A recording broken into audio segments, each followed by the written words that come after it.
ഇന്നലെ ദീപാവലി ആയിരുന്നല്ലേ?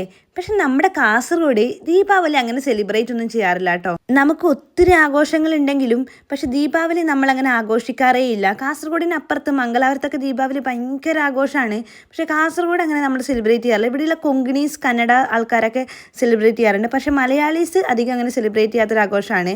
പക്ഷെ ഇപ്പോൾ ആയിട്ട് നമ്മൾ ദീപാവലിക്ക് വീടൊക്കെ മൊത്തത്തിൽ ലൈറ്റൊക്കെ ഇട്ട് അലങ്കരിക്കുകയൊക്കെ ചെയ്യും. ഇപ്പോൾ കുറച്ച് വർഷങ്ങളായിട്ട് നമ്മുടെ വീട്ടിൽ ചിറാതൊക്കെ കത്തിച്ചിട്ട് വീട് ആ ദീപാവലിയുടെ സന്ധ്യാസമയത്ത് നമ്മൾ മൊത്തത്തിൽ അങ്ങ് അലങ്കരിക്കുകയെ.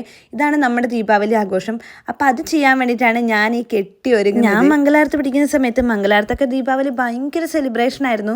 പിന്നെ അവിടെ കേരളത്തിലൊക്കെയുള്ള തെക്കോട്ടുള്ള എൻ്റെ ഫ്രണ്ട്സൊക്കെ പറഞ്ഞു കേട്ടിട്ടുണ്ട് അവർക്കും ദീപാവലി ഭയങ്കര ആഘോഷമാണ്, പടക്കമൊക്കെ പൊട്ടിക്കുന്നൊക്കെ. പക്ഷെ നമ്മൾ പടക്കം പൊട്ടിക്കുന്നത് വിഷുവിനാണ്. വിഷു നമുക്ക് ഭയങ്കര സെലിബ്രേഷനാണ്.